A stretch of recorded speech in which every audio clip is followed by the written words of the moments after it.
Members of the Managing Committee of Ekra Public School and my dear colleagues. Today it's a very special day for this entire nation. Today we are celebrating the 128th birth anniversary of Netaji Subhash Chandra Bose. This day is also known as Parakram Divas or Courage Day, honoring his remarkable contribution and legacy in India's fight for independence. Right at the beginning of today's celebration, I'd like to request respected Principal Sir, respected Vice Principal Sir, respected President Sir, and Kanup Sir, one of the key members of the Managing Committee of Ekra Public School, to come on the dais and offer flower to the portrait of Netaji.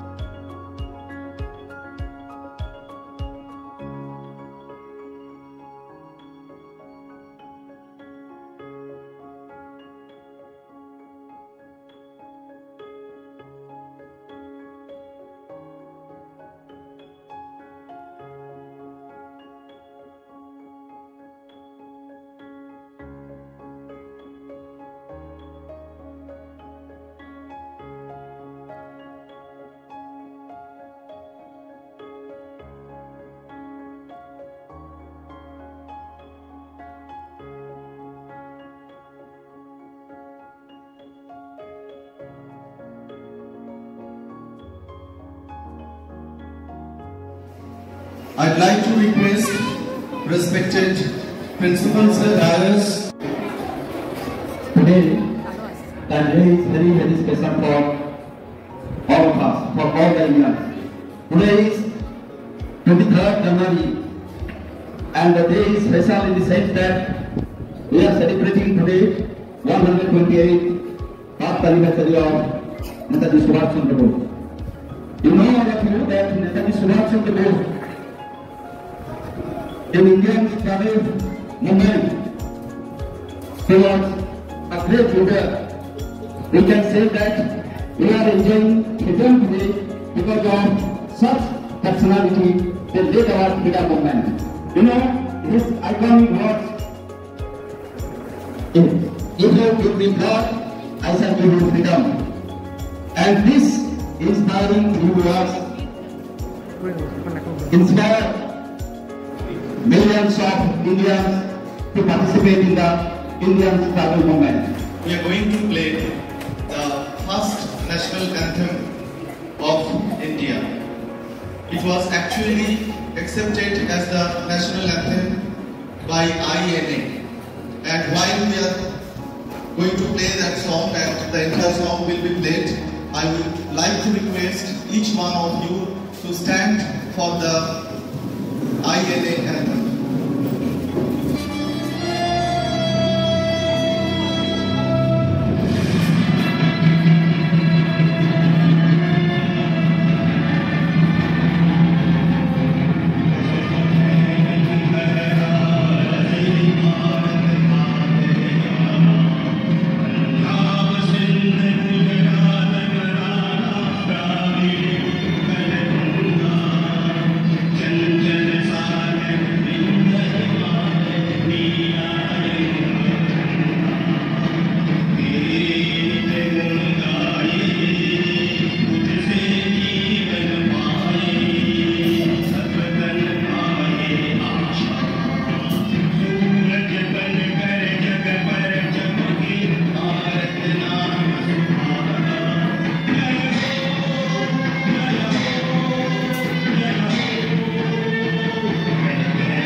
An inspirational leader whose life offers so many lessons, and to share with our dearest students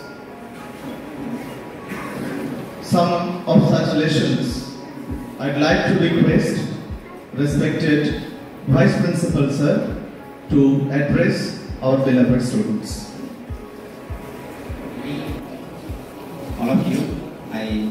sincerely welcome to all of you on this auspicious occasion. Today we are here to celebrate the birth anniversary of our beloved great hero Netaji. Actually, what is the real name of Netaji? You know, Subhash Chandra Bose. And Netaji, it is his nickname. And what is the meaning of Netaji? Which is in Hindustani term, respected leader. What is the meaning of Netaji? In Hindustani term, respected leader. And Netaji, this was the nickname of Subhash Chandra Bose. The history you know, in 1945, August 18, it has been reported that he has died in a plane crash in Taiwan. However, there are many theories about what actually happened to him. He meets with Netaji. Official stories that he died in plane crash accident, and other stories he may have been murdered by Joseph Stalin, and another story is he may have lived as a son named Gumnami Baba in Faizabad, Uttar Pradesh. However, the Indian government has accepted the official story based on circumstantial evidence that Netaji died on a plane crash in August 18, 1945. More about Netaji, if you want to learn, I will suggest to all of you, read about Netaji. Jai Hind. Thank you.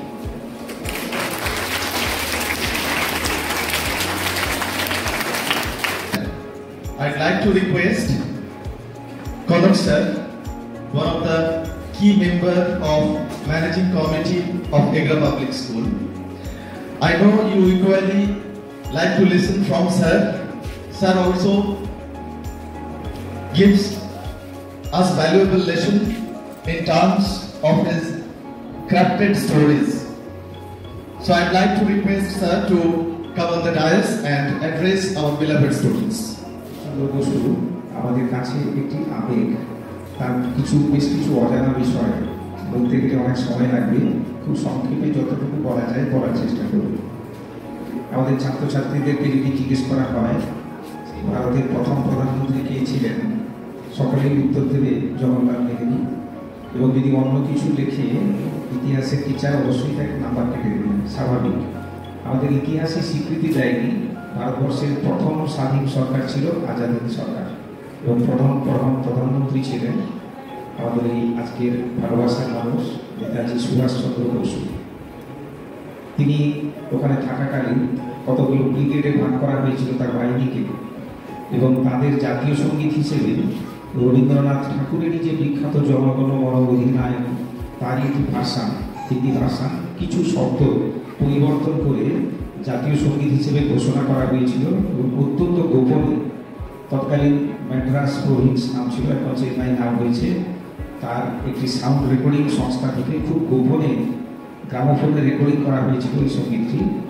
আমাদের সাইগল ছিলেন তখন, সাইগল বিখ্যাত তার একজন সেনানায়ক শ্রীমতী লক্ষ্মী সাইগল, তিনি গিয়েছিলেন এবং যন্ত্রানোর সঙ্গে তার মিলিটারি ব্যান্ডের কয়েকজন সহযোগিতা করেছিলেন। শুভ সুখ চেন কি বরখা বরসে এই যে সঙ্গীতটা যেটা আজকে বাজানো হলো, এটাই আমাদের ভারতের প্রথম জাতীয় সঙ্গীত। আসলে এই স্বীকৃতিটা থাকা দরকার, আমাদের বিশ্বাস থাকা দরকার যে আমাদের প্রথম প্রধানমন্ত্রী ছিলেন নেতাজি সুভাষচন্দ্র বসু। বসু জীবনে বহুবার বঞ্চনার শিকার হয়েছেন, কিন্তু তার ছাত্র জীবনের একটা ছোট ঘটনা ছাত্রদেরকে বলি। তিনি যখন বেঙ্গল প্রভিন্স তখন নাম ছিল, বাংলা, উড়িষ্যা এবং বিহার এই তিনটি রাজ্য মিলিয়ে বেঙ্গল প্রভিন্স, তার এন্ট্রান্স পরীক্ষায় তিনি দ্বিতীয় স্থান অধিকার করেছিলেন। প্রবেশিকা পরীক্ষা, যেটা এখন মাধ্যমিক। তো এটা কম কৃতিত্বের কথা নয়। বালক সুভাষ খুব আনন্দের সঙ্গে তার বাবা জানকীনাথ বসুর কটকে তার অ্যাডভোকেসি চেম্বারে কাজ করছেন। তিনি ছুটে ছুটে এসছেন বাবাকে সংবাদটা দিলেন বলে বাবা বাবা এরকম বলতে বলতে জানকীনাথ মুহূর্তের জন্য মুখটি তুলে বললেন, শুনেছি তুমি ফার্স্ট হতে পারোনি। তারপরে আবার নিজের কাজে মন দিলেন। সুভাষচন্দ্র যে এত আনন্দ নিয়ে কত গর্বের সঙ্গে দৌড়ে এসেছিলেন, মুহূর্তের এই কথায় থমকে দাঁড়ালেন, মাথা নিচু করে লজ্জায়। তখন তাকে জানকীনাথ একটা বিখ্যাত কথা বলেছিলেন যে তুমি মাথা নিচু করে দাঁড়িয়েছো কেন? Those who are brave always look up. যে সাহসী সে সবসময় মাথা উঁচু করে দাঁড়ায়, সে কখনো মাথা নিচু করে থাকে না। সেই সুভাষ কোনোদিন তার নিজের মাথা নিচু করেন, সবসময় মাথা উঁচু করেই বেঁচেছেন। বিশেষ করে একটা বাঙালি জাতির মধ্যে একটি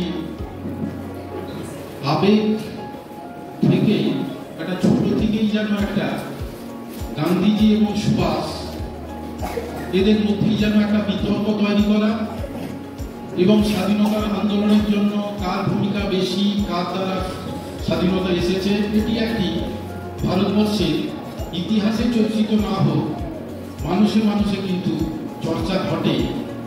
তবে সেই চর্চাটা যেন এখন কমে গেছে, তার কারণ ভারতবর্ষ স্বাধীন হয়ে গেছে প্রায় 75 বছরের বেশি। অর্থাৎ নিউ জেনারেশনের ছেলেমেয়েরা ভারতবর্ষের স্বাধীনতা নিয়ে আলোচনা খুব একটা করেও না, এবং একটা তাত্ত্বিক ক্ষেত্রে বিশেষ করে ইন্টেলেকচুয়াল লেভেলের ক্ষেত্রে এটি একটি আলোচনা হয় এবং সেক্ষেত্রে বিভিন্ন মতামত আসে, এটা ঘটনা। কিন্তু আমরা যদি একবার চিন্তা করে দেখি যে 1861 রবীন্দ্রনাথের জন্ম হয়েছিল এবং 1863 স্বামী বিবেকানন্দের, 1869 মহাত্মা গান্ধীর জন্ম এবং 1897 আমাদের সুভাষচন্দ্র বসুর জন্ম। অর্থাৎ এই শতাব্দীতে এই যে তিনজন মহাপুরুষ জন্মগ্রহণ করেছিলেন, নেতাজি সুভাষচন্দ্র বসুর সবচেয়ে শ্রদ্ধেয় ব্যক্তি উনারাই ছিলেন রবীন্দ্রনাথ, স্বামী বিবেকানন্দ এবং মহাত্মা গান্ধী। এবং তিনি জীবনের সমস্ত আদর্শে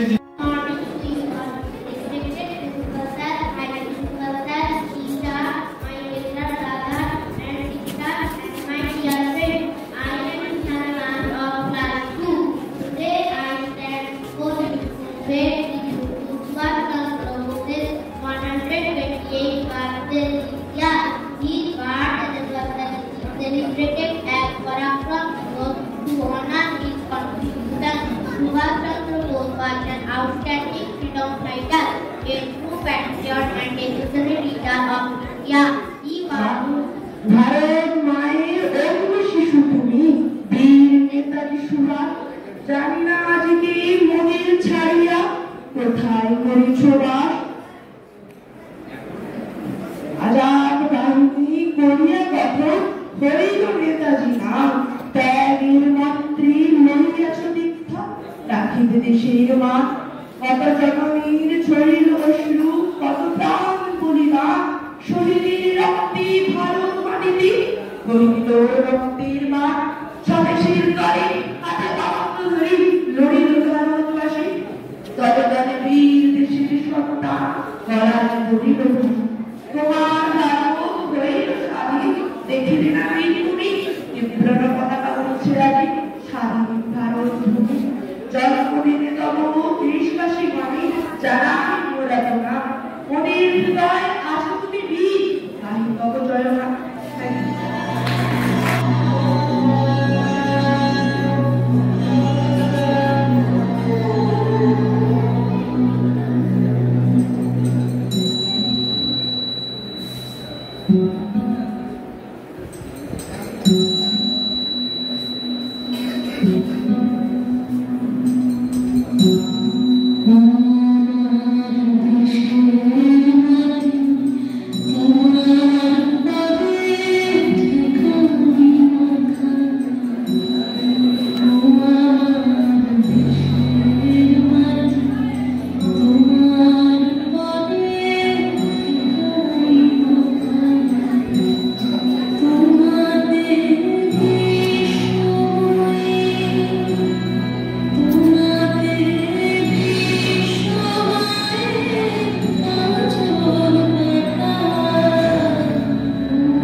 সবাই যখন ঘুমিয়ে পড়ে কর্ণফুলি উল্টে ভরা সে চাঁদের বাটি ফেরেশতারা উল্টায়। আমি তখন ভাবতে থাকি কেমন করে উড়বো, কেমন করে শহর ছেড়ে সবুজ গায়ে উড়বো। তোমরা যখন শিখছ পড়া মানুষ হওয়ার জন্য, আমি না হয় পাখি হব, পাখির মতো বন্য। ধন্যবাদ।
এসে হবে সেই ছেলে কবে, কথায় না বড় হয়ে কাজে বড় হবে।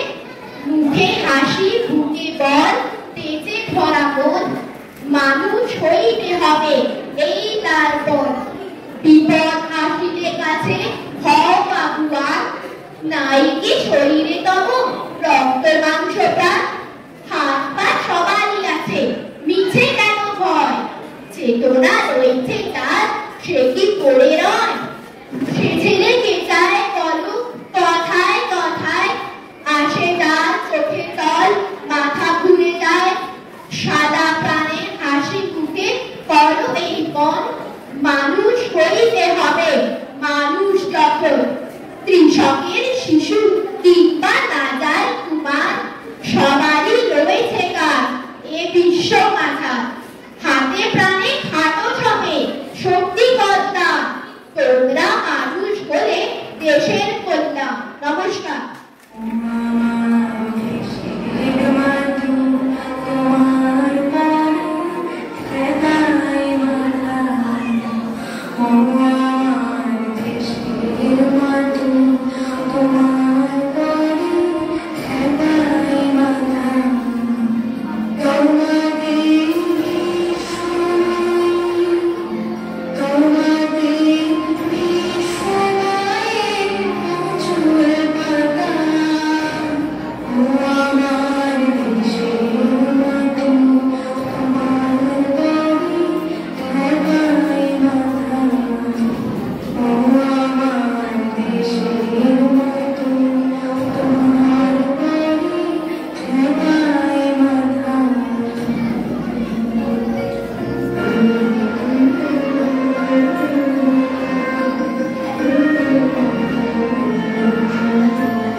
It was 23rd January 1897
Saptarshi Jana.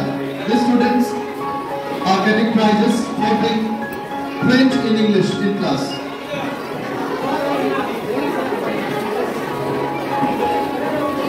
Now, most improving student, academic, Shubhodip Jana, Shayandip Jana, Onilban Maiti, Obirot Maiti, Orenjo Gordon, Emily Maiti, Shobhok Jana and Dipjoy Patra.